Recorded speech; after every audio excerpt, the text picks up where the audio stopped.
Horror. जब मैं ये वर्ड बोलता हूँ हॉरर, तब आपके मन में क्या आता है? भूत, प्रेत, हॉन्टेड हाउसेस या कोई साइंस फिक्शन मूवी का कोई क्रिएचर। बट क्या आपको पता है कि इस दुनिया की सबसे हॉरिफिक चीज क्या है?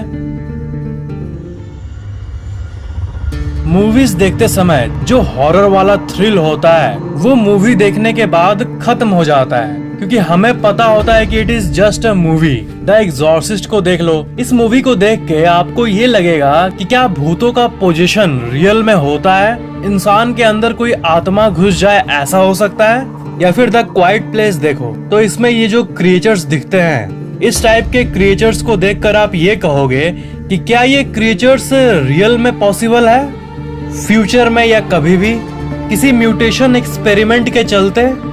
असल बात यह है कि इस दुनिया में हर चीज पॉसिबल है, बट मेजॉरिटी लोग मिरेकल्स, घोस्ट्स, पैरानॉर्मल एनर्जीज पर यकीन नहीं करते हैं। बट हॉरर चीजों में ऐसी चीज जिस पर सब यकीन करते हैं वो है साइंस, असल विज्ञान के कैटेगरी में आया हुआ डेंजर। ऐसी चीज जिस पर सब यकीन करते हैं, जिस पर आप चाह कर भी यकीन नहीं करना चाहोगे, बट ये आपसे नहीं हो पाएगा। एक ऐसी हॉरिफिक कहानी है जिसके बारे में जब दुनिया याद करती है तब आज भी पूरे दुनिया के स्पाइन से चिल्स पास हो जाती है उस घटना को याद करके।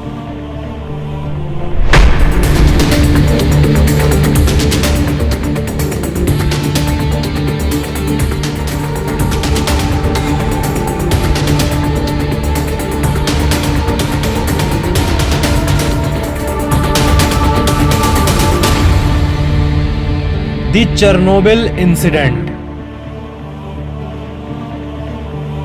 इस दुनिया का हर एक जीव, हर एक एलिमेंट, हर एक प्लैनेट, इंटायर मैटर एटम से बना है, परमाणु से।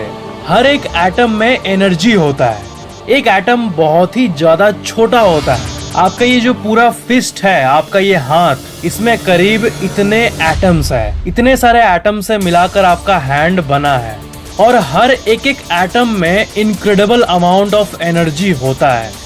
और इसी एनर्जी को आइडेंटिफाई करके इंसान ने एटॉमिक एनर्जी को डिस्कवर किया और उसे यूज करना शुरू कर दिया, कुछ बुरे कामों के लिए और कुछ यूजफुल कामों के लिए। और यूजफुल के कैटेगरी में आता है न्यूक्लियर पावर प्लांट्स, जिसे एटॉमिक पावर प्लांट भी कहा जाता है।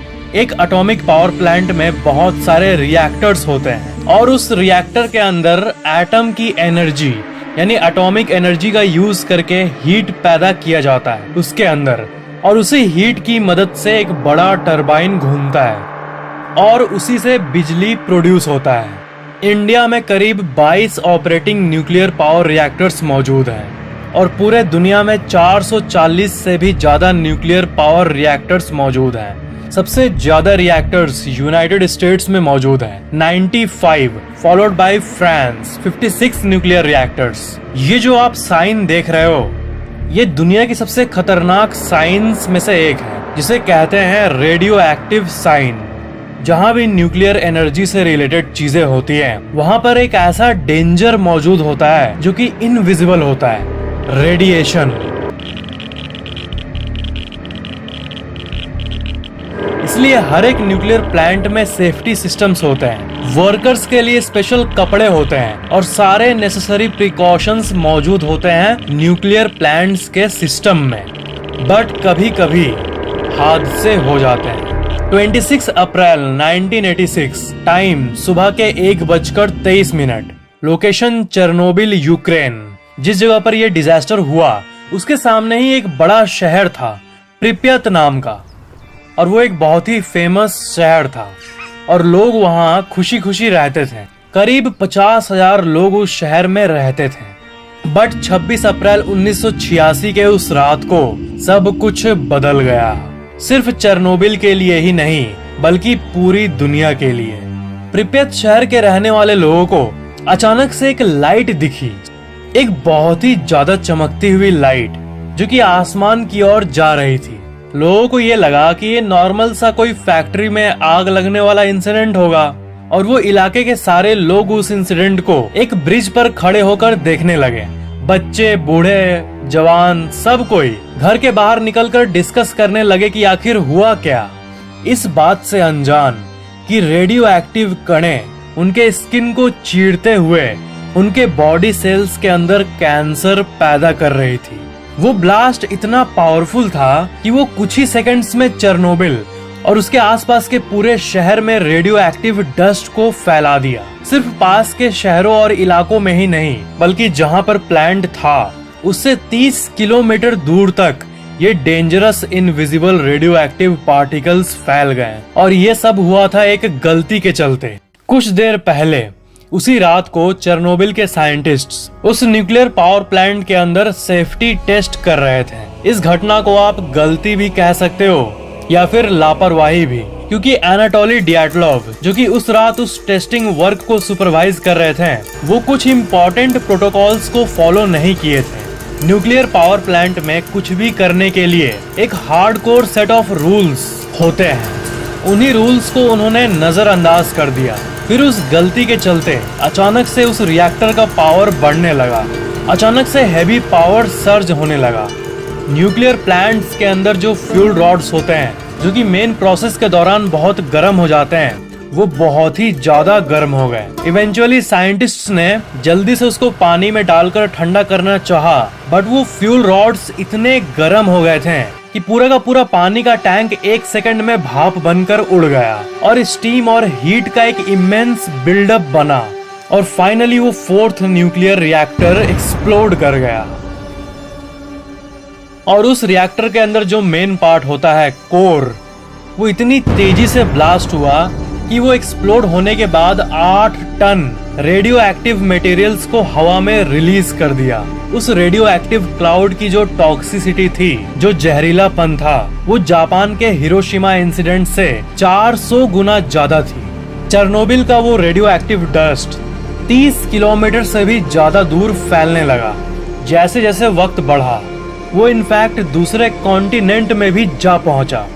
यूके में, पोलैंड, बेलारूस, लिथुआनिया, हंगेरी, इन सारे कंट्रीज में कैंसर पैदा करने वाला रेडियो एक्टिव डस्ट फैल गया, सिर्फ इस एक न्यूक्लियर पावर प्लांट के फटने के चलते।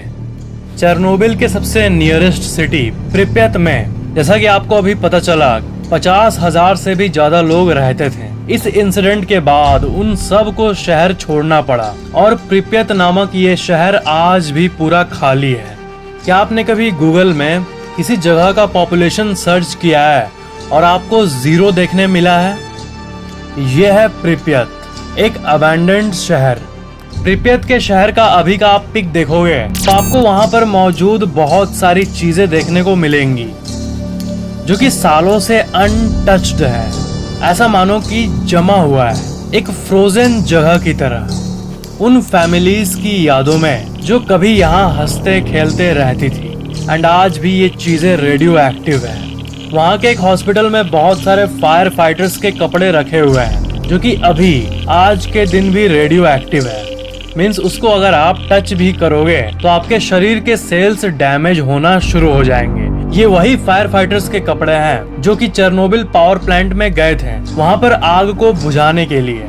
एंड ऑफ कोर्स, जैसा कि आपने गेस किया होगा, उसमें से कई फायर फाइटर्स कैंसर और रेडिएशन सिकनेस से मारे गए।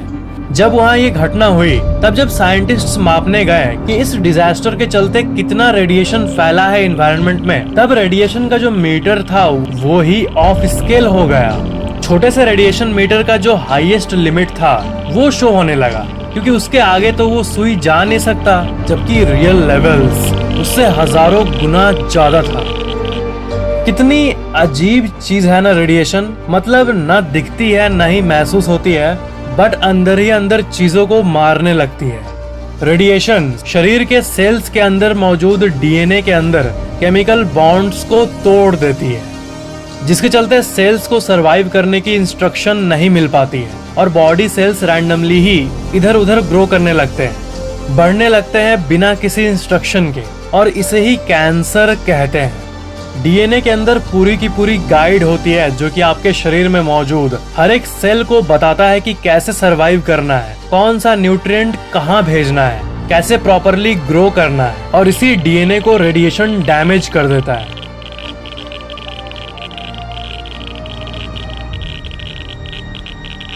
और पेड़ों में भी ये लाइफ को लिटरली खत्म कर देता है।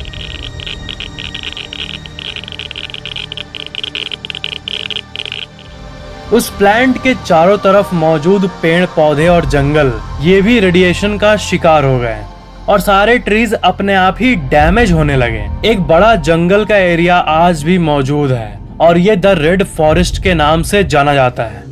जिस ब्रिज के बारे में आपने जाना, जिस पर खड़े होकर शहर के रहने वाले लोग उसके डेंजर से अनजान उस घटना के बाद आग को खड़े खड़े देख रहे थे, उसे ब्रिज ऑफ डेथ के नाम से भी जाना जाता है और वो ब्रिज आज भी मौजूद है।